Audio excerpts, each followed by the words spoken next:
warahmatullahi wabarakatuh. Halo semuanya.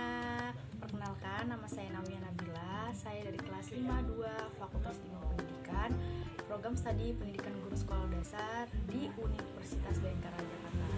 Di sini saya akan memaparkan materi tentang peristiwa pada masa Orde Lama. Selamat menyaksikan. Orde Lama 1945 sampai 1966. Pengertian Orde Lama. Orde Lama ini dalam sejarah politik Indonesia merujuk kepada masa pemerintahan Soekarno yang berlangsung dari tahun 1945 hingga 1966. Istilah ini tentu saja tidak digunakan pada saat itu dan baru dicetuskan pada masa pemerintahan Soeharto yang disebut juga dengan Orde Baru.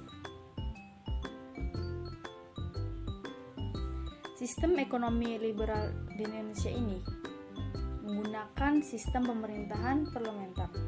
Presiden Soekarno digulingkan waktu Indonesia menggunakan sistem ekonomi terpimpin. Lalu di sini ada peristiwa penting yang terjadi masa Orde Lama, yaitu Orde Lama demokrasi terpimpin terdiri dari beberapa kejadian penting, yaitu ada tahun 1945 sampai 1950. Terjadi penyimpangan dari ketentuan Undang-Undang 45 antara lain. Nah, berikut salah satu video peristiwa pada masa Orde Lama.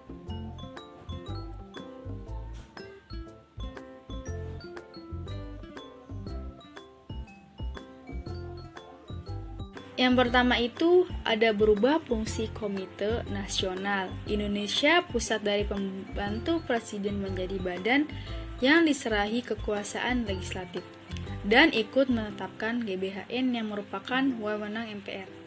Lalu yang kedua ada terjadinya perubahan sistem kabinet presidensial menjadi kabinet parlementer.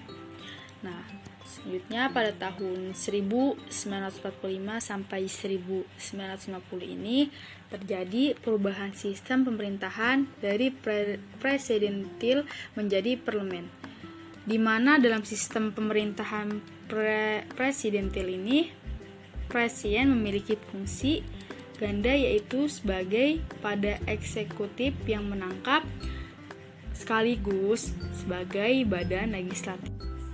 Selanjutnya di tahun 1950 sampai 1959 ini sistem pemerintahan yang dianut adalah parlementer kabinet dengan demokrasi liberal. Nah, selanjutnya ada ciri-ciri demokrasi liberal nih. Yang pertama itu ada presiden dan wakil presiden itu tidak dapat diganggu-gugat.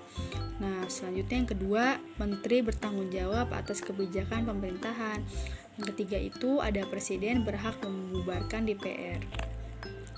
Selanjutnya ada yang keempat, Perdana Menteri diangkat oleh presiden. Selanjutnya di era 1950 ini sampai 1959, era di mana Presiden Soekarno memerintahkan menggunakan konstitusi Undang-Undang Dasar sementara Republik Indonesia 1950, di mana periode ini berlangsung dari 17 Agustus 1950 sampai 5 Juli 1959. Dewan Konstituante diserahi tugas membuat undang-undang dasar yang baru, sesuai amanat Undang-Undang 1950. Namun, sampai tahun 1959, badan ini belum juga bisa membuat konstitusi baru. Nah, akhirnya Soekarno mengeluarkan dekret 5 Juli pada tanggal 5 Juli 1959 yang membubarkan konstituante. Isi dekret presiden pada tanggal 5 Juli 1959. Yang pertama itu ada pembentukan MPR dan DPAS, kembali berlakunya Undang-Undang 1945 dan tidak berlakunya lagi Undang-Undang 1953. pembubaran konstituante pada masa ini, terjadi nih ada pergantian kabinet yang diakibatkan situasi politik yang tidak stabil. Tercatat ada 7 kabinet nih pada masa ini. Nah, yang pertama itu ada pada tahun 1950 sampai 1951 kabinet Nasir. Nah, yang kedua 1951 sampai 1952 ini kabinet Sukiman Suwirjo. Selanjutnya ada 1952 sampai 1953 ini kabinet Wiropo. Selanjutnya ada 1953 sampai 1955 ini kabinet Ali Sastroamidjojo. Selanjutnya ada 1955 sampai 1956 kabinet Burhanuddin Harahap. Lalu ada tahun 1956 sampai 1957 ini ada kabinet Ali lagi Sastroamidjojo. Selanjutnya ada 1957 sampai 1959 ini, itu yang terakhir ada kabinet Juanda. Nah, selanjutnya di sini ada tahun 1959 sampai 1968. Demokrasi terpimpin ini sejarah Indonesia 1959 sampai 1968 ini masa di mana sistem demokrasi terpimpin sempat berjalan di Indonesia.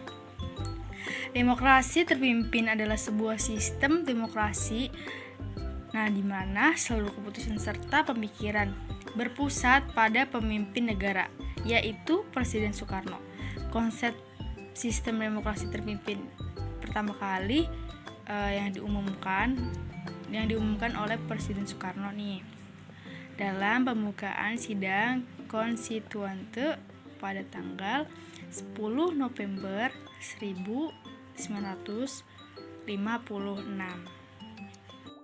Sekian pemaparan materi dari saya, kurang lebihnya mohon maaf. Wassalamualaikum warahmatullahi wabarakatuh.